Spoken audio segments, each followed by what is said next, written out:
Quick recap of last lecture on the PN junction. So here we discuss this two-terminal device for the PN junction or PN diode. So this is the IV characteristics of this device. So basically, the current will exponentially increase with the applied voltage if the applied voltage is positive to the P side. And then the reverse bias, if you apply negative voltage to the P side, then the current will be saturated, and this current is typically very small. So this is the unidirectional current flow. And then we discuss the reasons behind this IV characteristics. We discuss about this PN junction from this bound model point of view. Basically, you have this depletion region between the P and N. So in this region, you don't have the free carrier like the electron occurs. You only have the fixed charge by the dopants. So this is called depletion. And then we understand this from the band diagram point of view. So here, as we discussed, at equilibrium, that means the external voltage is zero. Then the system will only have a single Fermi level. So this Fermi level needs to be lined up. And then this PN junction will have this kind of barrier, built-in barrier. And this built-in potential is given by this formula. And then we discuss the current components in this PN junction. So we have both electron and hole, and then both electron and hole may have the diffusion or the drift. And then we discuss those components here. So to summarize, here on the N side, you will have more electrons. So then they tend to diffuse to the P side.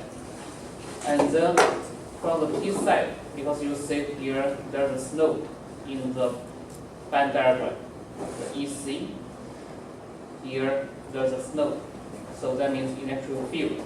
And then electrons will fall down this hill. So this is drift. So those two will cancel each other when you have the equilibrium state. That means no bias. And when you have the bias, then the depletion width will change. So when you apply positive voltage, then depletion width will decrease. Meanwhile, this barrier will reduce, and then you have more electrons diffuse from the N side to the P side, and that contributes to your forward current with exponential increase. So if you apply negative voltage, then depletion width will increase. Meanwhile, this barrier height will increase, and then the diffusion will not happen. So you only have the drift due to this small amount of minority carrier, in this case, electrons in the P side. So you only have this drift current. That's why your current here is saturated in the reverse bias. So this is a summary of the PN junction in terms of the band diagram and then the current versus voltage relationship here.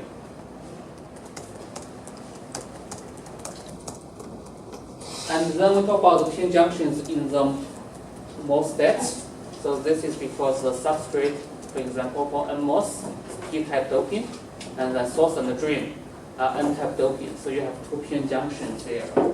And we discussed that, so you will not forward bias this PN junction here. Otherwise, you will have a lot of leakage current through the substrate, which is not allowed in the circuit design. And if we look at the MOSFET structure from the source to the drain, if you draw a line here, and then if you want to plot the band diagram along this line from the source to the drain, then you have this kind of band diagram, because here you have two PN junction. The first one is NP, and the second one is PN. So if you draw that, then this is N to P and then P to N. And if at equilibrium, that means the VDS is 0. From the drain to the source, the voltage is 0. Then you have a single Fermi level here.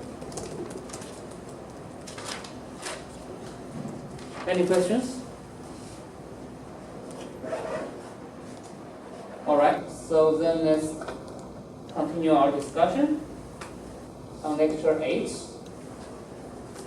So now we are going to discuss the MOS structure in more details. And this is the MOS structure, metal oxide semiconductor. And this is the building block for the MOSFET structure. And this is the reference chapter in the book. And the recording lecture from Professor Asipka. Alright, so let's look at this MOSFET structure again. And here you see this three-dimensional cartoon figure for the MOSFET structure. So we have this, let's say, terminals like gate, which is like a metal. Sometimes we use heavily doped polycrystalline silicon. So this is the one of the terminal, control terminal. And then between the gate to the here the substrate, then we have this oxide. And typically it's very thin. I think this cartoon figure is not proportional to the scale. Typically this one is like only a few nanometers, so it's pretty thin. And then the source and the drain, in this case, this is N-type NMOS. So as we discussed, this NMOS is P-type substrate. And then source and drain will be N plus doping here. So you see here this is P-type, and then this is N plus. The other side is also N plus for the source. This is for the drain. And the circuit symbol here for the NMOS is something like this. And then we have the gate terminal corresponding to here. And then this is like a capacitor. Then correspond to the MOS is like a capacitor. And then we have the drain corresponding to here. And then source corresponding to here. And then here we have one more terminal. So the MOSFET structure, typically we just show three terminals, like the gate, drain, and source. Actually, the device is a four-terminal device because it has a body contact, which is the contact to the substrate here, is P-type. There's body contact. So you have a gate contact, source contact, drain contact. So the body contact, normally we are not going to input the signal from the body, and the body is typically grounded for NMOS. So then we are going to control the gate voltage to allow the current to pass from the drain to the source. And this is NMOS. So the symbol here, notice this arrow, is pointing out from the MOS structure. So this is NMOS. Later we will see the symbol for the PMOS. Then this arrow is pointing into this structure here. So this one is pointing out. So any questions here?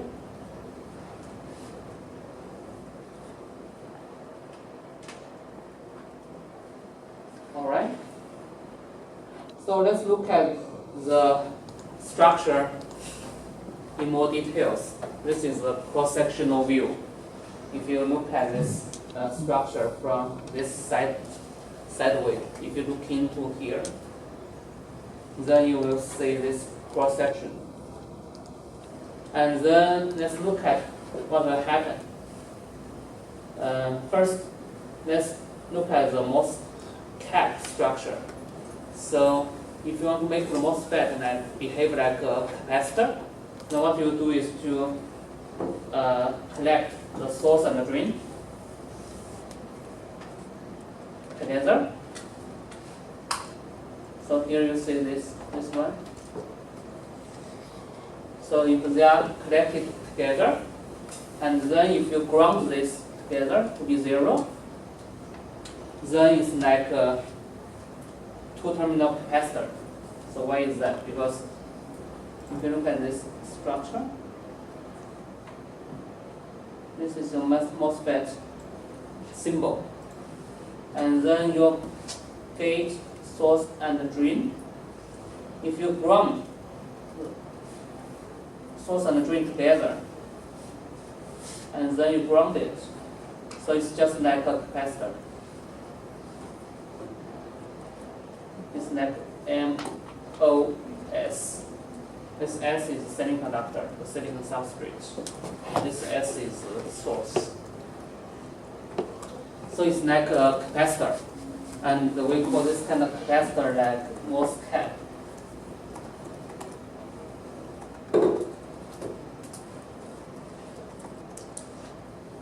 So let's start with this MOSFET, and later we will talk about the non-MOSFET with the source and the drain separate. Now source and the drain are connected together. Okay, so let's look at what will happen here. So first, if you apply voltage, positive voltage, so now this is the ground. So if you apply positive voltage to the gate, then what will happen? So you apply positive voltage to the gate, okay, and then the P-type substrate, something will happen there. So P-type, you know, the holes are majority carriers there. So in this P-type substrate, we have a lot of holes, right?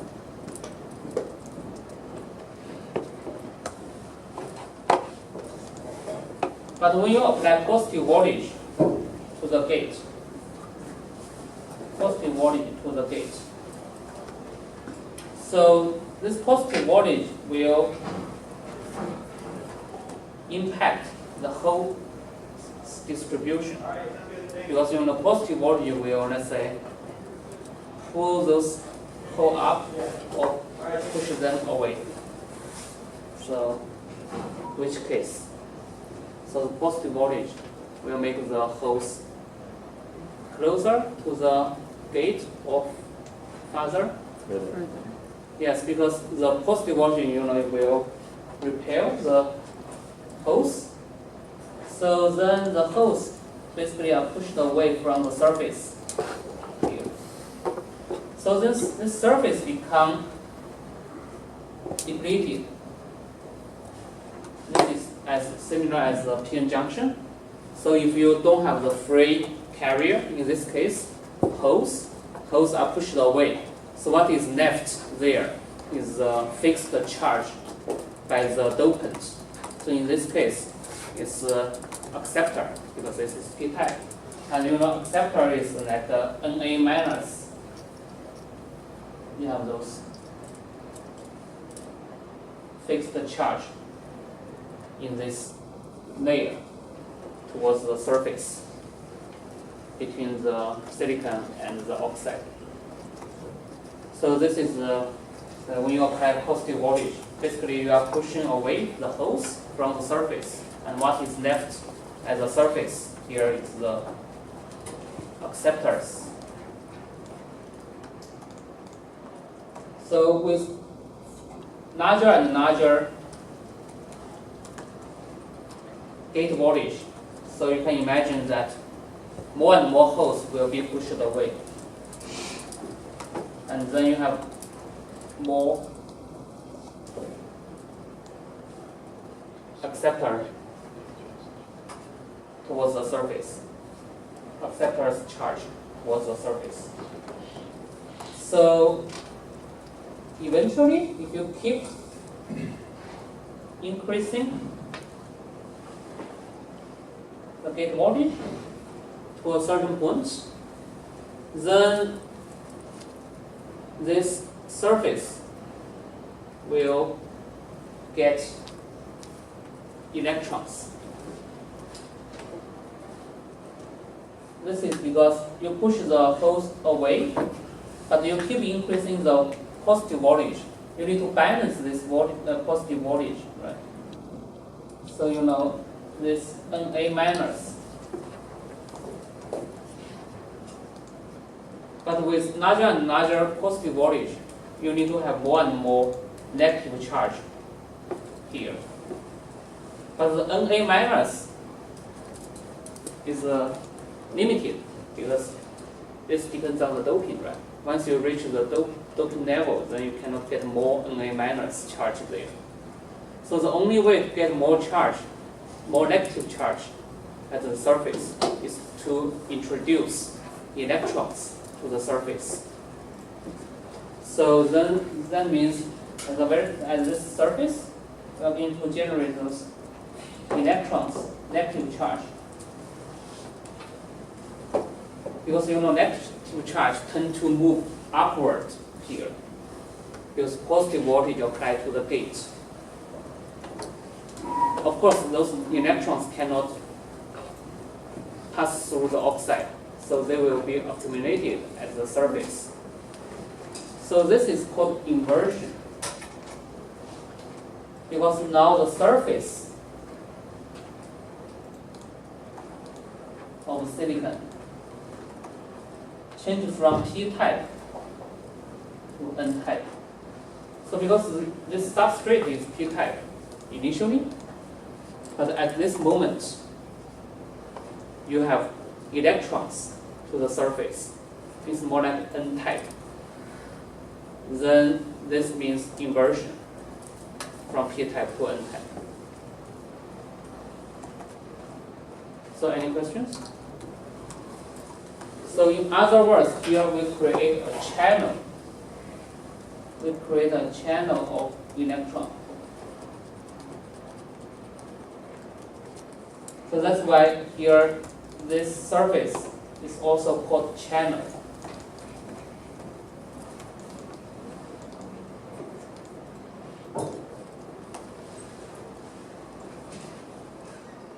Any questions?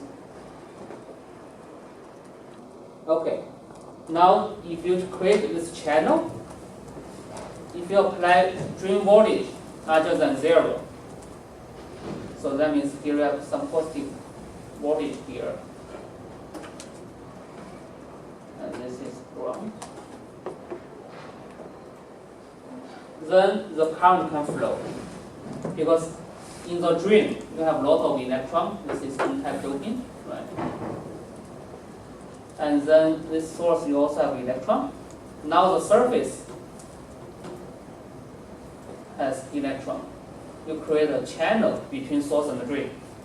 So if you have the drain voltage larger than 0, you know the electrons tend to go to higher potential, so electrons will move from the source to the drain. That means you have current flow this way. Current from drain to source.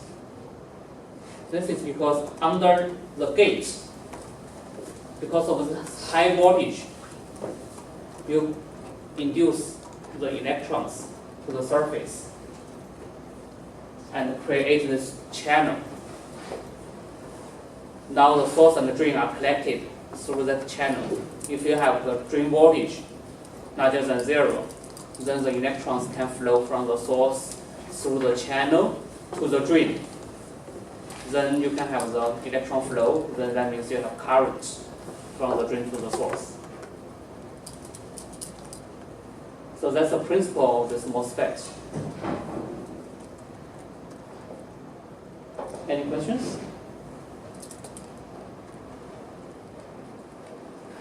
Alright, so let's look at this animation. Right. So once you create this channel by a large positive voltage, if you have drain voltage larger than 0, then you have this kind of current flow.